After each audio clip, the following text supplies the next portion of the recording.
सभी को जय श्री कृष्ण। हमें आज एकलव्य के विषय में थोड़ी चर्चा करनी है।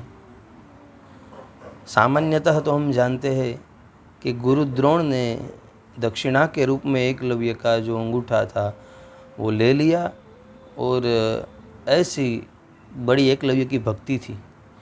एकलव्य की गुरु भक्ति के ऊपर हम कोई प्रश्न नहीं उठा सकते, लेकिन गुरु द्रोण के विषय में जो न कहने योग्य बातें हो रही है, उसे सुनने कहने से पहले हमें गुरु द्रोण का जो इतिहास है वो जान लेना चाहिए।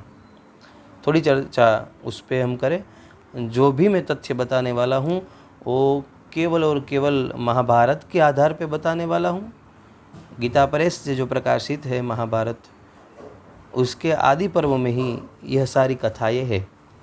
आप उसे पढ़ भी सकते हैं। पहले तो गुरु द्रोण थे, उनके पिता थे भरद्वाज। भरद्वाज ऋषि की ये संतान है। भरद्वाज ऋषि के ही एक शिष्य है अग्निवेश। यह जो अग्निवेश है वो गुरु द्रोण के गुरु थे, पहले गुरु। बाद में तो परशुराम जी के पास से उन्होंने धनुर्विद्या का ज्ञान लिया। पहले अग्निवेश जो थे उनके पास अभ्यास कर रहे थे, जो उनके पिता के ही शिष्य थे। और उसके साथ साथ एक पृषत नाम का राजा था, उनका बेटा जिसका नाम था द्रुपद, वो भी पढ़ाई कर रहा था। तो दोनों साथ साथ पढ़ते थे, दोनों मित्र थे। एक बार मित्रता में ही द्रुपद ने कह दिया था, मेरे पिता जो पृषत है वो राजा है पंचाल देश के, और मैं उनका प्रिय पुत्र हूँ, तो मुझे उनके बाद राजगद्दी मिलने वाली है। तो मेरा जो सारा साम्राज्य है वो तुम्हारा है। जो भी मेरे पास संपदा होगी तुम भी उसके अधिकारी बनोगे। तुम मेरे मित्र हो, मैं तुम्हें भी अधिकार दूंगा। ऐसी बात बचपन में कही थी द्रुपद ने। दोनों बड़े हो गए, द्रुपद भी चले गए अपने राज्य में। बाद में गुरु द्रोण परशुराम जी के पास गए। वहाँ से उन्होंने धनुर्वेद पढ़ा, धनुष्य का ज्ञान प्राप्त किया। सारी विद्याओं को प्राप्त करके वो जब गृहस्थ के योग्य हो गए, तभी पितरों की आज्ञा से उन्होंने कृपाचार्य की बहन कृपी से विवाह किया, और उसी कृपी से उनको अश्वत्थामा नाम का बेटा प्राप्त हुआ। एक बार द्रोणाचार्य ने देखा, वो जो बाहर से आ रहे थे, उनकी जो परिस्थिति थी घर की वो बहुत दरिद्रता युक्त थी। एक बार जो वो बाहर से आ रहे थे, उन्होंने देखा कि अश्वत्थामा के जो मित्र है वो लोग आटे में पानी मिलाकर अश्वत्थामा को ललचा रहे थे कि दूध पीना है तुम्हें। आटे में पानी मिलाकर कहते थे यह दूध है, ये पियो। तो पहले कभी अश्वत्थामा ने दूध नहीं पिया था, क्योंकि उनके वहाँ एक भी गाय नहीं थी, तो गायों के अभाव में दूध नहीं था।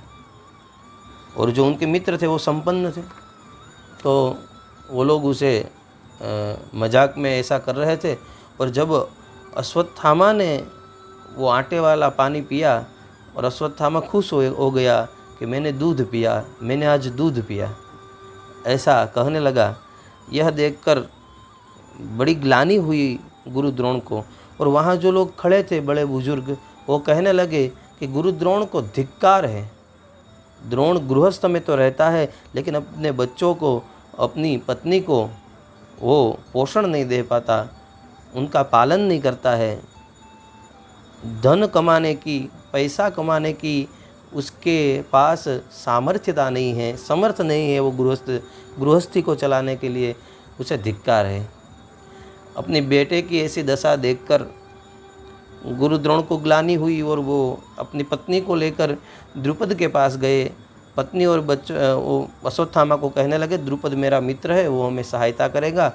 द्रुपद के पास जब गए, द्रुपद को कहा कि मैं आपका मित्र हूँ, आपने बचपन में ऐसा कहा था, मुझे मदद करने की बात कही थी।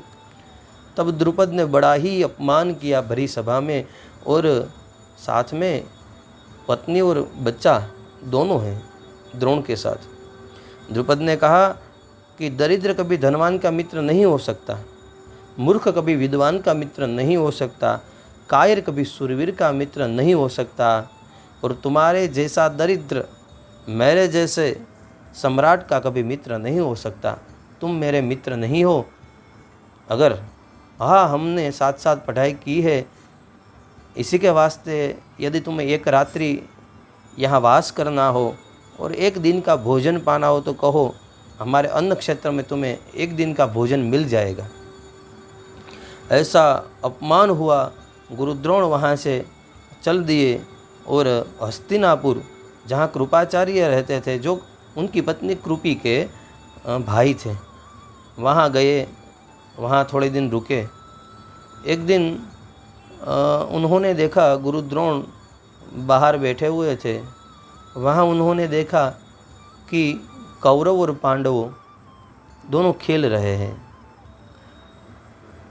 उस खेल में, वो जो खेल था वो गुल्ली डंडा का था, तो डंडा मारा गुल्ली को, और जो गुल्ली थी वो कुएं में गिर गई। सभी लोग निकालने की प्रयास कर रहे थे, लेकिन वो निकल नहीं पा रही थी। बाद में उन्होंने देखा कि वहाँ कोई वृद्ध बैठा है। उसके पास गए। वो गुरुद्रोण थे। गुरुद्रोण के पास गए। गुरुद्रोण को कहा कि हमारी गुल्ली निकाल दीजिए। गुरुद्रोण ने कहा, मैं गुल्ली तो निकाल दूंगा, लेकिन मुझे एक समय का भोजन दो। यह उस समय उस ब्राह्मण की स्थिति थी जिन्होंने वेद कंठस्थ कर लिए, धनुर्विद्या का भी अध्ययन किया, सभी शास्त्रों को पढ़ा, लेकिन एक समय का भोजन भी उसे प्राप्त नहीं होता था। वो बोले है, वीटाम च मुद्रिकाम चैव यह में तद अपि द्वयम उद्धरेयमिशिकाभिर भोजनम में प्रदीयताम। मुझे भोजन दो, मैं तुम्हारी गुल्ली भी निकाल दूंगा और मेरे हाथ में जो ये मुद्रिका है उसे भी मैं डाल देता हूँ। मैं अपने मंत्र की शक्ति से, अपने धनुर्विद्या की शक्ति से दोनों को निकाल देता हूँ। और बाद में उन्होंने वो सिक्कों की मदद से और अपनी धनुर्विद्या के बल से, मंत्रों के बल से वो मुद्रिका और वो जो गुल्ली थी उसको दोनों को निकाला। तो ऐसे विद्या संपन्न ब्राह्मण की ऐसी स्थिति रही उस समय कि उसे एक समय का भोजन भी न मिल सके। उन्होंने ऐसा व्रत लिया था कि मैं किसी की दासता स्वीकार नहीं करूंगा, लेकिन अपने बेटे और अपने पत्नी को जब उन्होंने देखा कि यह भूखे मर रहे हैं, तब उन्होंने स्वीकार किया कि अब मैं नौकरी करूंगा। और उसके बाद कौरव और पांडवों से कहा कि तुम भीष्म पितामह के पास जाओ और उन्हें कहो कि एक ऐसा ब्राह्मण था और उन्होंने ऐसा काम किया, हमारी गुल्ली ऐसे धनुर्विद्या के बल से निकाल दी, वो समझ जाएंगे। वो सभी लोग गए हैं भीष्म पितामह के पास। पितामह समझ गए कि ये कोई सामान्य ब्राह्मण नहीं, यह परशुराम जी के शिष्य साक्षात गुरुद्रोण हैं। और गुरुद्रोण के पास आए, उनसे कहा कि हमारा ये जो वंश है कुरुवंश, उसमें जो कौरव और ये पांडव है उनको आप शिक्षा प्रदान कीजिए, आपकी सारी व्यवस्था हम कर देंगे। भीष्म पितामह कहते हैं, कुरुणाम अस्ति यद वित्तम राज्यम चेदम सराष्ट्रकम त्वमेव प्राप्तोसि विप्रर्षे महान में अनुग्रह कृतः। कहते हैं, जो कुरु वंश का जो यह साम्राज्य है, यह जो वैभव है, यह जो राष्ट्र है, वो सभी आपका है, आप उसका भोग करें। कहाँ पे द्रुपद और कहाँ पे ये पितामह भीष्म। पितामह ने ऐसी बात कही, आप हमारे बच्चों को शिक्षा प्रदान करें और यह सारा साम्राज्य आपका है, बाद में गुरु द्रोण के लिए एक बड़ा सा भवन निर्माण करवाया है भीष्म पितामह ने, और वो भव्य भवन दिया, संपदा दी, खूब सारा धन दिया, धान्य दिया, और उनको पढ़ाने के लिए रख लिया। यह पहले जो गुरुकुल थे वो स्वतंत्र थे, राजा की उसमें कुछ भी नहीं चलती थी। वशिष्ठ ऋषि का हम आश्रम देखें तो वहाँ दशरथ जी को भी जाना होता तो वो भी जब वशिष्ठ जी कहे, वशिष्ठ जी की रजामंदी हो तभी जा सकते थे, ऐसे ही नहीं जा सकते थे। अपने बच्चों को भी नहीं मिल सकते थे दशरथ जी। एक यह समय था हमारे भारत का, ऐसी हमारी गुरु परंपरा थी। और एक यह समय है, समाज का कर्तव्य है कि ऐसे श्रेष्ठ ब्राह्मण को किसी की धन की कमी ना आए, धान्य की कमी ना आए, और वो निर्विघ्न अपना कार्य करता रहे। लेकिन वो समाज ऐसा बिगड़ गया था कि ऐसे ब्राह्मण को, ऐसे विद्या संपन्न ब्राह्मण को भी ऐसे दुख सहन करने पड़े, और बाद में उन्होंने दासता, उन्होंने नौकरी स्वीकार की, और वो पांडवों और कौरवों को पढ़ाने लगे। अब कौरव पांडवों को पढ़ाते वक्त उनके पास कर्ण भी आए। कर्ण ने कहा कि मुझे विद्या दीजिए, लेकिन अगर कोई प्राइवेट ट्यूशन टीचर है, किसी के घर वो पढ़ाने जाता है, तो वहाँ आसपास रहने वाले बच्चे भी यदि कहने लगे हमें भी पढ़ने के लिए आना है उनके घर, तो शिक्षक के हाथ में नहीं होता है। इसीलिए उन्होंने मना कर दिया कि मुझे यहाँ नौकरी पर भीष्म पितामह ने रखा है अपने बच्चों को पढ़ाने के लिए, मैं किसी और को पढ़ा नहीं सकता, यह मेरी मजबूरी है। और कर्ण को भी मना कर दिया। और निषाद राज के पुत्र जो एकलव्य थे वो भी आए, उनको भी मना कर दिया। और बाद में ये जो एकलव्य थे वो गुरु की प्रतिमा बनाता है और वहाँ वन में अभ्यास करके धनुर्विद्या का ज्ञान प्राप्त करता है। और जब एक बार पांडव और कौरव लोग वहाँ जाते हैं, वहाँ एक देखा कि एक कुत्ता भौंक रहा था। वो भौंकते भौंकते एकलव्य के पास आया। एकलव्य ने 7 तीर छोड़े और उस कुत्ते का मुंह बंद कर दिया, और मुंह में किसी भी प्रकार की हानि नहीं हुई, जख्म नहीं हुआ। यह देखकर सब आश्चर्यचकित हो गए और गुरुद्रोण के पास गए और यह बात बताई। गुरुद्रोण आए और कहा कि आपके आचार्य कौन है? कहा आप ही मेरे आचार्य है। और वो प्रतिमा दिखाई, कहा कि मैं आचार्य हूँ, तो फिर दक्षिणा तुम्हें मुझे देनी होगी। एकलव्य ने कहा मुझे स्वीकार है, मैं सहर्ष दूंगा। और दक्षिणा के रूप में दाहिने हाथ का अंगूठा गुरुद्रोण ने मांगा और उन्होंने दे दिया। यहीं से हम सब लोग कहते थे कि यह गुरुद्रोण ने बड़ा अपराध किया। मुझे भी ऐसा लगता था, लेकिन महाभारत पढ़ने के बाद मुझे ऐसा नहीं लगता है, क्योंकि इतना तो हमें पता है कि दाहिने हाथ का अंगूठा ले लिया, लेकिन इसके आगे की जो कथा है वो नहीं पता है। वहाँ लिखा है कि अंगूठे के बिना भी कैसे तीर चलाए जाते हैं, वो इशारों में गुरुद्रोण ने एकलव्य को बता दिया। मतलब वो तीर छोड़ना खत्म नहीं हुआ, धनुर्विद्या खत्म नहीं हुई, कैसे दोनों अंगुलियों से शस्त्र चलाना है वो भी सिखा दिया है।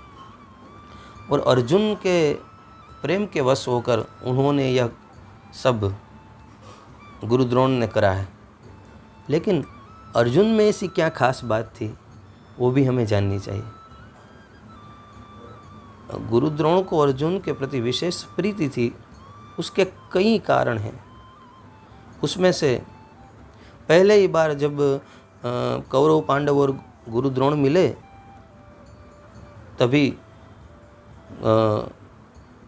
पहले तो गुरुद्रोण ने यह प्रतिज्ञा की थी कि मैं द्रुपद को हराऊंगा। इसलिए उन्होंने यह जो इच्छा थी वो कौरव पांडवों को कहा कि मुझे एक इच्छा है मेरे मन में, मेरी इच्छा को कौन पूर्ण करेगा? जब मैं आप सभी को धनुर्विद्या का ज्ञान दे दूंगा, बाद में मेरी इच्छा को कौन पूर्ण करेगा? सभी लोग चुप रहे, लेकिन तभी अर्जुन बोले हैं कि मैं आपकी इच्छा पूर्ण करूंगा। वहीं से गुरु द्रोण को एक आकर्षण हो गया था अर्जुन के साथ। आगे चल के एक बार गुरु द्रोण ने परीक्षा की, गंगा स्नान के लिए सभी लोग जाते हैं। वहाँ एक नक्र, एक मगरमच्छ ने गुरु द्रोण को उनका पैर पकड़ लिया। सभी कौरव पांडव तो डरने लगे, लेकिन अर्जुन जी आगे आए हैं।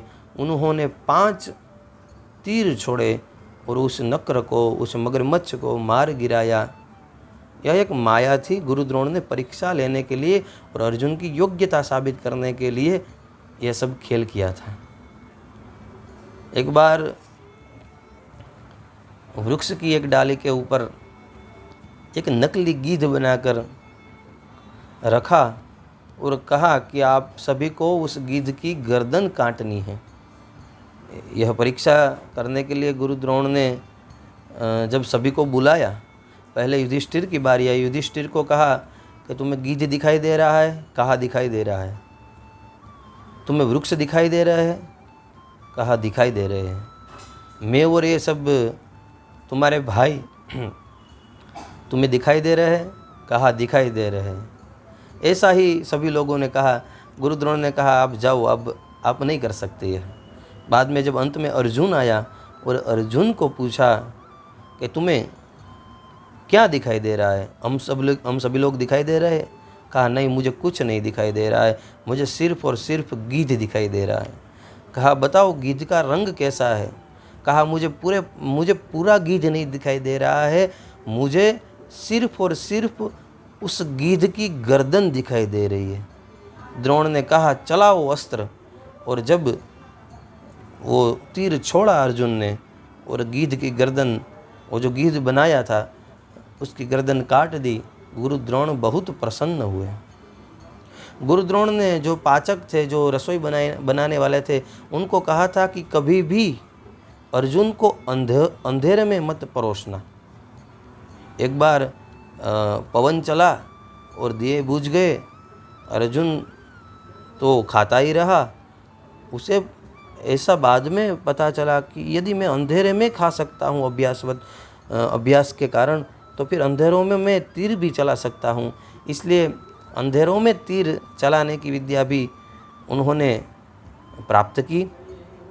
उससे गुरु द्रोण प्रसन्न हुए और जो ब्रह्मशीर नाम का अस्त्र किसी को भी नहीं दिया था, वो अर्जुन को दिया।